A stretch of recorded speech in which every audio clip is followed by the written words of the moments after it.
Good morning, everyone. Today is Wednesday, May the 1st, and this is the Moneyball Morning Report for the Benzinga Pro platform. I have highlighted what happened here with the box on this 4-hour formation, right? Now, here's something super interesting. This is very, very important. A lot of people really in on the box formation, but what they forget to do is think about trend and momentum as it comes into the bottom of the box. Now, if we want to widen this up and go, hey, let me go to the wick, you can see that the morning wicks of the prior day and then yesterday's give us a range about this wide. Okay, so I'm going to clone this just so we can see the measurement events as we walk through the edges. And we can see right now at this third marker, we're here. And if we clone it one more time, it's going to give us regions that come down into this area right here. See the wick, wicks. That's how I know I've got something that's worth watching. All right, so I'm going to draw, no, you know what? I'm going to duplicate this. I'm going to bring a line into this wick, and then I'm going to take these guys off because they're very noisy. Just the rectangle here. Okay, and we're going to leave this box because that really is where the breakdown occurred, right? It broke down from one edge to another, and that's, essentially what happened here in this space. So that being said, it is the beginning of a new month. The month of April was a bearish engulfing candlestick formation, and so today, let's take a look at some of the formations that we might be looking at the 2-hour. What is trend? It's downward. What is momentum? It's downward. So what is that telling us? Bounces are sell zones. Where are we likely to see selling formations? Well, we can draw a brand new box here for the pre-market action. That works fairly well. We'll put a GAN box up there. I'll do that for Top Step TV folks in the Top Step Discord, which is a free Discord. You can find it actually in the notes underneath this video. But that area at 66 looks pretty clean to me. So the bounce from 66 to 80 might be what we are looking at today, but it's all bounces or sell zones. Is this a potential for buy the dip formation? Maybe. Maybe it's a relief bounce off of this savage move, but we are clearly in a bearish formation right now. It is very bearish. Momentum and trend, no matter where your moving averages are, we've got ourselves bounces or sell zones. And you've got the same lines in the sand that I've had, 50-36, 50-23, 50-14, and then the 5,000 event.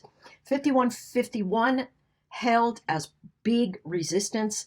51.04 is the close of yesterday's VWAP event.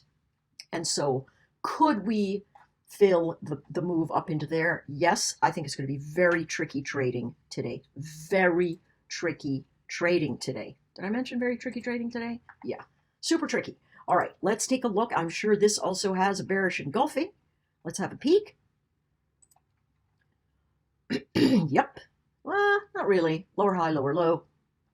This, remember, the boxes work when you're looking at trend and momentum simultaneously. Okay, so where is this chart going? Here's frontline support down here at the 17,000 area. We are trying to get above the close of this candlestick. Right, move it up just a wee bit, and let's go to our 2-hour formation and see what we see. Are we sitting in a box here? Yes, you can replicate that box, right? Sure as the day is long, you can replicate it. I can clone this channel here to see the relative distance. It looks like it's tracking almost the same amount as it did yesterday in the pre-market. And so still, folks, what is trend? Down. What is momentum? Down. And so that means bounces are sell zones. If you want to trade it more tightly and you go, hey, I'm going to a 30-minute formation, right? You can see that there's a little bit of bullish action, but it's relative trend. And when a trend is down and it breaks by time and not price, you've got more downside on the horizon, more than likely, right? That's just how that happens to look. So line, I'll move this one here. 415 is the base event if momentum stays green and we dip down. It's going to be a bounce event, but still into selling pressure. I don't see anything other than that today. Really surprised by the movement without the Fed. Feels like maybe somebody knows something, but I don't know what. Okay, I have no idea what triggered off this big sell. We'll find out eventually.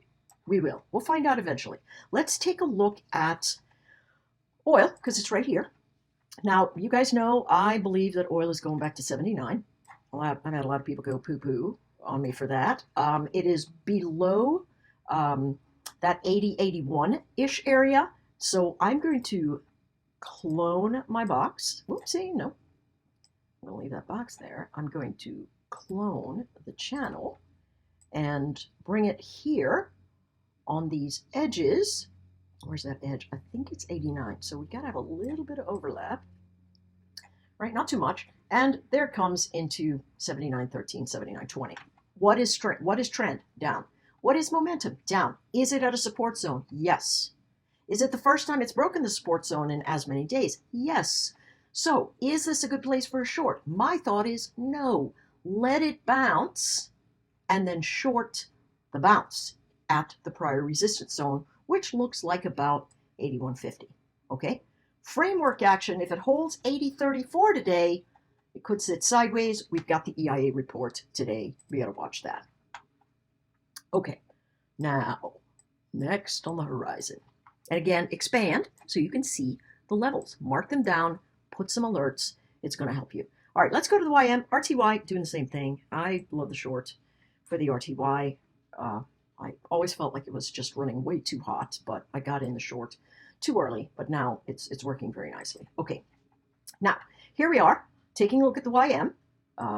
Let's make sure that this one had what kind of candle it had to close the month. Brand new group of, oh, very, very ugly. Very ugly. Right here at this breakout. So in 1 month, it took out 1, 2, 3 months of motion, all the way back to flat. 38,000, pretty nice number to watch. Let's get down to the, sorry about the uhs that I have in there. I don't know. Didn't sleep well last night. In any case, here's what we are considering. Could you draw a box around this particular area? Why, yes, you could. You certainly could. But what is the trend? The trend is down. What is momentum? Momentum is down. So what is it telling you? Sell the bounce. When will that change? Well, it depends on what time frame you're working on. If you are saying to yourself, well, I think it bounces from here, you go to your 30-minute, you wait for your price action to stop heading lower. Notice, trend is always master and commander, folks. Always. Momentum is up, trend is down. What that means is these guys trading the bounce are going to run into resistance. Now, it could be savage because there are a lot of people short. It could be savage, but it could also tell us that, hey, when I get into that second standard deviation band, I'm fairly sure I'm going to run out of steam. The second visible one, which would really be the third. Okay? We're seeing a lot of big motion. I took this band here and made it very dark so you wouldn't focus on it, because you can see lower lows away from the band much easier when one of these bands is not as prevalent. All right, so what are the levels to watch today? 38,000 for the floor, right? You can easily draw yourself a box around this area and replicate it. When momentum moves to the upside and trend moves to the upside, your pullbacks are going to be buy zones. Okay? But in the grand scheme of things, bounces are sells, but we could have a good relief bounce. Just remember, when you're using these boxes, get to a time frame that you will trade after you've marked the big numbers, and then wait for the formation to tell you, listen, I have positive momentum and I have positive trend. Well, even on the 15-minute chart, we're not seeing that for the YM. So we've just got to be very careful. Do not get all crazy going picking bottoms. It's not going to be good. It's not going to be good. I tried a couple yesterday. It did not serve me well. Okay, and here's gold finally. 22.96 fade and a bounce. So 2300 or so is where these guys are trying to hold. Momentum is negative, but clearly at an inflection point, but trend is still down to flat. So it's going to have some trouble at 2320 and then back to 2293. That's my update today. We had some earnings come in pretty crummy. Markets are trying to recapture these edges. People are going to be buying the dip. We just need to be very careful. All right? And I'll see you on the platforms. Remember, today is our Zoom meeting on the Benzinga Pro platform.